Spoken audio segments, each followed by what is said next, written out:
Social media पर तेजी से चर्चा में आई कॉकरोच जनता पार्टी सीजेपी ने अब अपने आंदोलन को देशव्यापी बनाने का ऐलान कर दिया है।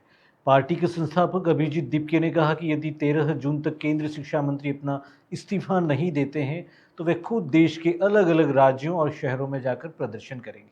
उन्होंने चेतावनी दी कि इसके बाद भी मांग नहीं मानी गई तो देश भर के छात्र एक बार फिर दिल्ली पहुंचकर शांतिपूर्ण आंदोलन करेंगे। एक्स पर जारी वीडियो संदेश में अभिजीत दीपके ने कहा कि युवाओं और छात्रों से जुड़े मुद्दे को लगातार नजरअंदाज किया जा रहा है। उनका कहना है कि शिक्षा व्यवस्था और प्रतियोगी परीक्षाओं में सामने आ रही गड़बड़ियों को लेकर जवाबदेही तय होनी चाहिए। इसी मांग को लेकर कॉकरोच जनता पार्टी 6 जून को दिल्ली के जंतर मंतर पर प्रदर्शन किया था, जहां शिक्षा मंत्री के इस्तीफे की मांग उठाई गई थी।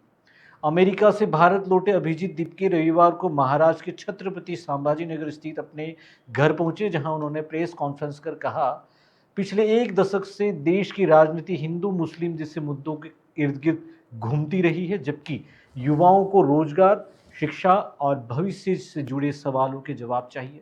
उन्होंने दावा किया कि उनकी पार्टी युवाओं की आवाज बनकर उभर रही है। इसी बीच सोशल मीडिया पर कॉकरोच जनता पार्टी का प्रभाव धीरे धीरे कम दिखाई दे रहा है। जंतर मंतर पर प्रदर्शन के बाद पार्टी के इंस्टाग्राम फॉलोअर्स में 19-20 का रेशो जरूर नजर आया। कुछ ही घंटों में फॉलोअर्स की संख्या भी कम ज्यादा होती दिखाई दी। एक्स पर भी पार्टी का समर्थन लगातार बढ़ता दिखाई दिया। हालांकि राजनीतिक जानकारों का मानना है कि सोशल मीडिया की लोकप्रियता को जमीनी समर्थन में बदलना अभिजीत दीपके के लिए सबसे बड़ी चुनौती होगी।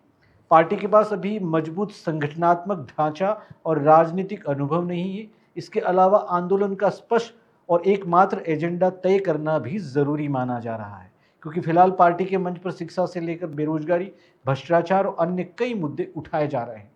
आपको बता दें, सोशल मीडिया पर क्रांति, जमीन पर भ्रांति 22 मिलियन फॉलोअर्स देखकर ऐसा लग रहा था कि सत्ता परिवर्तन बस अगले मोड़ पर खड़ा है, लेकिन जंतर मंतर की भीड़ और राजनीतिक हकीकत ने शायद कुछ और ही कहानी लिख दी।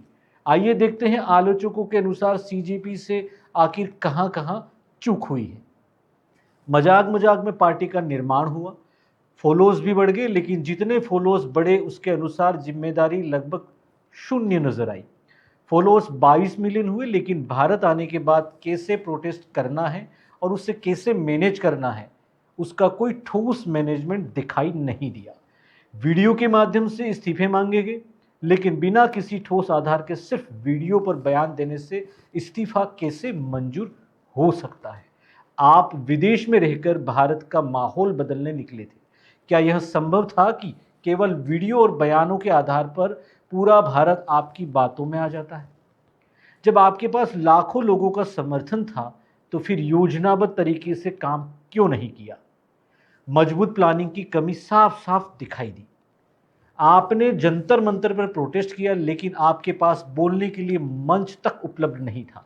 आप लोगों को अपने कंधों पर उठाने की बात कर रहे थे, जबकि आपको ही लोगों ने कंधों पर उठाकर ले जा रहे थे। ऐसे में परिवर्तन कैसे संभव है?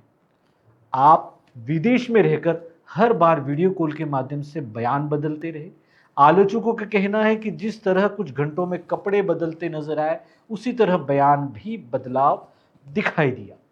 भारत आने से पहले आपने कहा, आपको भारत आते ही गिरफ्तार कर लिया जाएगा और आपकी आज़ादी छीन ली जाएगी, लेकिन भारत आने के बाद ऐसा कुछ नहीं हुआ।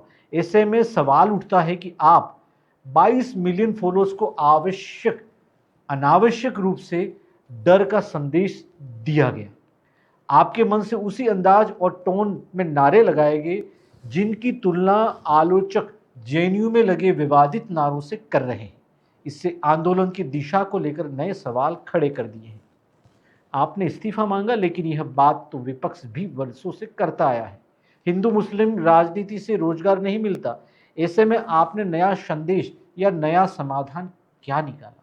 इससे कई मामले सामने आए हैं।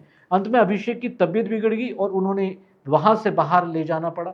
आलोचक पूछ रहे हैं कि जब 2000 लोगों के बीच स्वास्थ्य और प्रबंधन की चुनौती सामने आ गई, तो 22 मिलियन फॉलोअर्स के बड़े समर्थन को कैसे संभाला जा सकता है? नहीं चलेगी, नहीं चलेगी, गंवारों की सरकार नहीं चलेगी जैसे नारे लगाए गए, सवाल यह है कि क्या दुनिया में भारत की पहचान मजबूत करने वाली सरकार के लिए इस तरह की भाषा का उपयोग करना उचित है? आपने सोशल मीडिया के माध्यम से अपनी बात करोड़ों लोगों तक पहुंचाई। उसी मीडिया के खिलाफ मन से हाय हाय के नारे लगाए गए। मीडिया को की आलोचना करना अलग बात है, लेकिन पूरे मीडिया जगत को निशाना बनाना क्या उचित है? आपको बता दें, 22 मिलियन फॉलोअर्स, लाखों व्यूज और सोशल मीडिया की लोकप्रियता के बावजूद सबसे बड़ा सवाल यही है कि क्या डिजिटल समर्थन को जमीनी संगठन और प्रभावी नेतृत्व में बदलने की तैयारी पूरी थी, या फिर यही सीजेपी की सबसे बड़ी चूक साबित हुई?